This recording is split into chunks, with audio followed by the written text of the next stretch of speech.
Hello dear student, I am doctor Surendra from care institute of commerce. मैं आपको कराने जा रहा हूं how to calculate the national income under expenditure method. अगर आप इसके पीछे वाले वीडियो मेरे देखेंगे तो मैंने आपको बड़ा क्रिस्टल क्लियर कर दिया है कि जब वो एक्सपेंडिचर मेथड पूछता है, ये ध्यान रखें, जब वो पूछेगा कि he says on the basis of the given data estimate the value of national income NNP. National income का मतलब हो गया एनएनपी, ये आपको निकालना है। लेकिन एक्सपेंडिचर मेथड जब आप अप्लाई करें, एक्सपेंडिचर मेथड,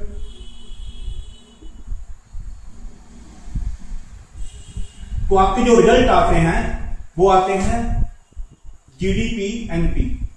ध्यान रखें, क्योंकि एक्सपेंडिचर मेथड हो गया जब हम कोई चीज खरीदते हैं तो हमारे एक्सपेंडिचर को गवर्नमेंट कैलकुलेट करती है। जब हम कोई चीज खरीदेंगे तो हमें सेल प्राइस पे मिलती है। जब कोई चीज हमें सेल प्राइस पे मिले तो उसमें डेप्रिसिएशन ऐड है, यानी कि इसलिए वो ग्रास है। उसमें गवर्नमेंट के इनडायरेक्ट टैक्सेस जो जीएसटी है वो भी ऐड है, इसीलिए ये मार्केट प्राइस है। तो आपका एक्सपेंडिचर मेथड से जो आपका नेचुरल रिजल्ट आएगा वो आएगा जीडीपी एमपी। लेकिन आपको निकालना है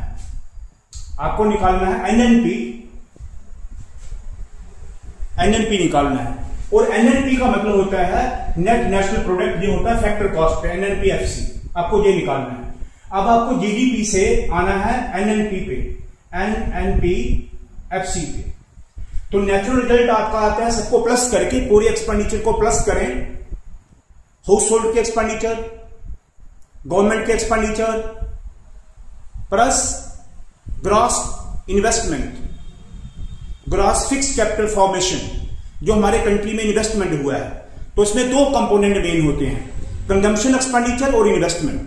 तो कंजम्पशन एक्सपेंडिचर आ गया, हाउस होल्ड के पार्ट पे कंजम्पशन कितना हुआ, गवर्नमेंट पे कितना हुआ, फिर कुल मिला के हमारा ग्रॉस फिक्स कैपिटल फॉर्मेशन कितना हुआ, हमारा जो कैपिटल असेट है वो कितने के हैं जो हमने बिल्ड करे, तो वो निकलेगा जीडीपी एनपी। अब आपने उसको एनएनपीएफसी पे लाना है क्योंकि ये पूछा है, तो ग्रास को नेट करना है तो माइनस डेप्रिसिएशन करें। डोमेस्टिक को नेशनल बनाना है,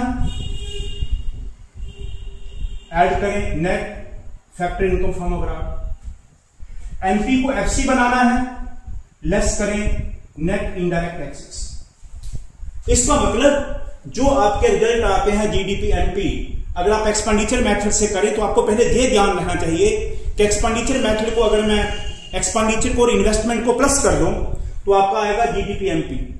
और आपको निकालना है एनएनपीएफसी, यानी कि आपको डेप्रिसिएशन को से माइनस करना है, net factor income from abroad को ऐड करना है और नेट इनडायरेक्ट टैक्सेस को। तो जहां देखिए नेट इनडायरेक्ट टैक्सेस, ये आप क्या करोगे, नेट इनडायरेक्ट टैक्सेस को minus, net factor income from abroad ये नेगेटिव फिगर है, आपने इसको क्या करना था, प्लस, आपने प्लस करना था, लेकिन क्योंकि ये माइनस है तो प्लस माइनस ये माइनस हो जाएगा। अब ये है consumption of fix capital. Consumption of fix capital होता है डेप्रिसिएशन, तो डेप्रिसिएशन को आपने क्या करना है, माइनस, ये है डेप्रिसिएशन, दिस इज डेप्रिसिएशन। तो ध्यान रखिए आपको करना है, आपको चाहिए होता है ग्रॉस डोमेस्टिक कैपिटल फॉर्मेशन। उसके इसमें तीन कंपोनेंट दिए हैं हमें इन्वेस्टमेंट के। देखिए जरा, gross business fix capital formation, ये बिजनेस ने फिक्स कैपिटल लंबी देर के लिए इन्वेस्टमेंट करा है 1150, एक इन्वेस्टमेंट हमारा दी हो गया। लोगों ने अपने घरों में इतना इन्वेस्ट करा है, gross residential construction expenditure, this is investment number 2।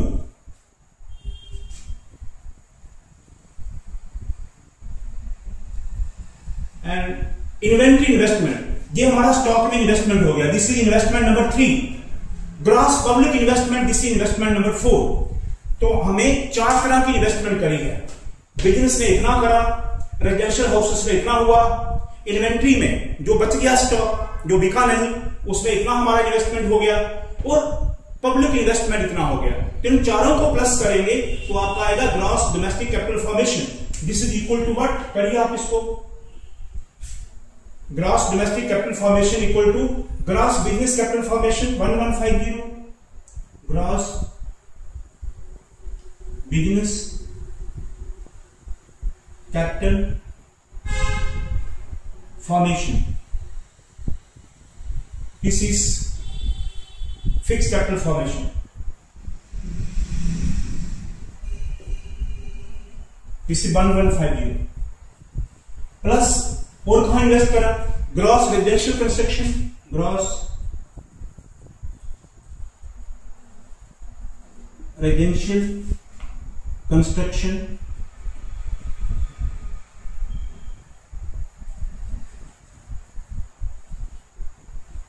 Expenditure, इसमें आपने इन्वेस्ट कर दिया है 1020 इसी प्लस 102 और आपने कर दिया inventory investment plus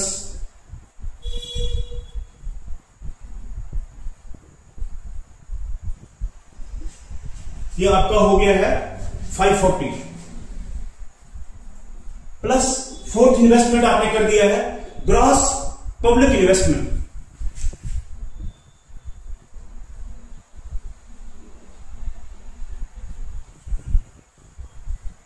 this is 1300। इन चारों को प्लस कर लीजिए तो आपका आएगा ग्रास डोमेस्टिक कैपिटल फॉर्मेशन। ये हमें चाहिए होता है ग्रास डोमेस्टिक में।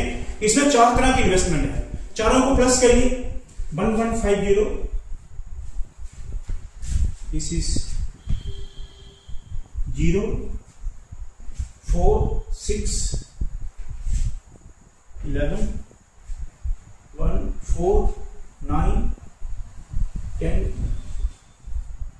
2 3 4, दिस इज 4010। आप इसका टोटल करके देखिए तो ये 4010 उसका ग्रास इन्वेस्टमेंट है। You check it just 540 1300 4010, this is the gross investment. अब इसके 3 कंपोनेंट बनेंगे, एक हो गया रेजिडेंशियल हाउसेस में कितना कंजम्पशन हुआ, एक हो गया गवर्नमेंट ने कितना कंजम्पशन करा, एक हो गया इन्वेस्टमेंट कितना हुआ। बस इन तीनों को ऐड करें तो क्या आता है? जीडीपी एमपी आता है। उसमें से इनको ऐड लेस करेंगे तो एनएनपीएफसी आ जाएगा। अब ध्यान दीजिए, मैंने आपको समझा दिया फार्मूला बनता कैसे, आपको कुछ याद नहीं करना। पहले आपको यह ध्यान रखना है कि जब आपको एक्सपेंडिचर मेथड निकालना है तो एक्सपेंडिचर का सम करोगे तो आएगा क्या? GDP MP. आपको उसको कन्वर्ट करना है एनएनपीएफसी में, तो ग्रास को नेट करना हो तो डेप्रिसिएशन माइनस, डोमेस्टिक को नेशनल बनाना हो तो net factor income from abroad added, MP को एफसी बनाना हो तो नेट इंडायरेक्ट टैक्सेस। आपको समझा दिया। अब देखिए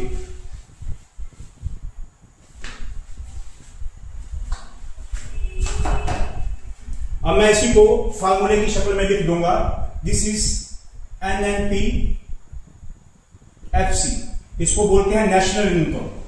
नेशनल इनकम को ही बोलते हैं एनएनपीएफसी। इक्वल टू बोलिए क्या क्या आ जाएगा इसमें?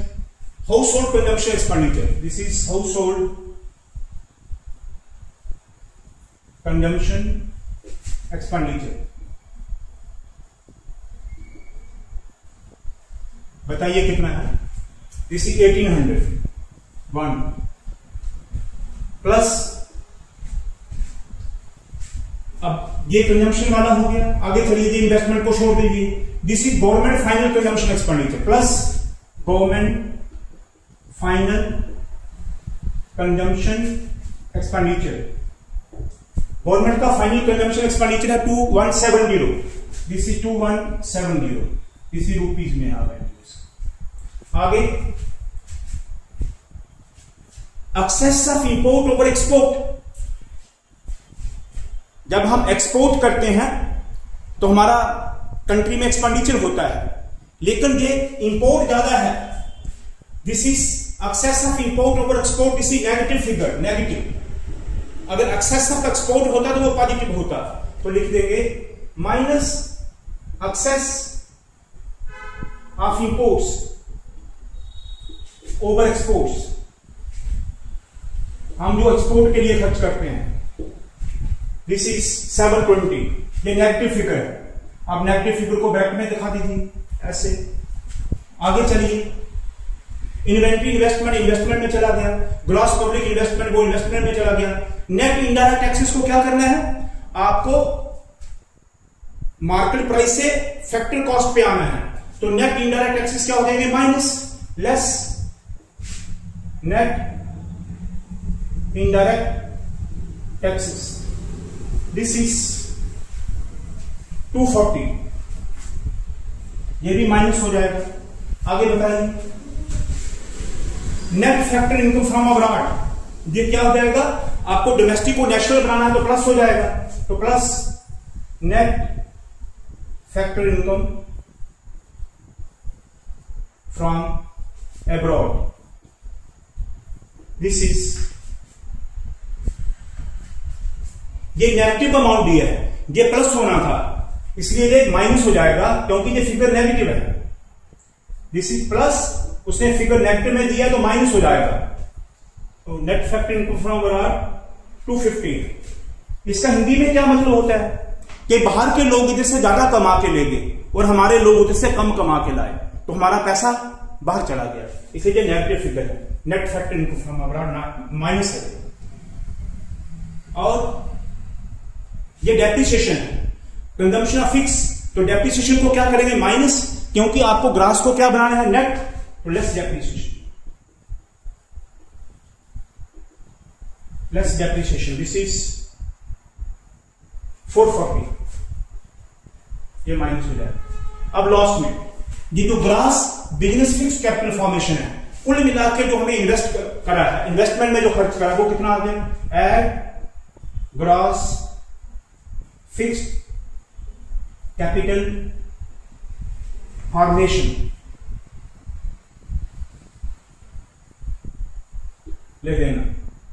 सी वर्किंग नोट 1, इस वर्किंग नोट को देखिए, दिस इज वर्किंग नोट 1, हमें कैसे कैलकुलेट करा, दिस इज 4010, ये पॉजिटिव।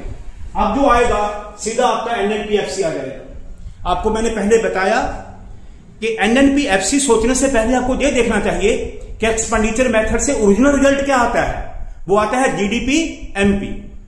अब जी ग्रास को नेट करना है तो डेप्रिसिएशन माइनस कर दिया, डोमेस्टिक को नेशनल बनाना है तो net factor income from abroad add कर दिया, और मार्केट प्राइस को फैक्टर कॉस्ट बनाना है तो नेट इनडायरेक्ट टैक्सेस को माइनस कर दिया, और एक्सपोर्ट और इंपोर्ट जो हमारा हुआ है उसमें एक्सपोर्ट की तुलना में इंपोर्ट ज्यादा है तो नेगेटिव फिगर बन गया। अब इसको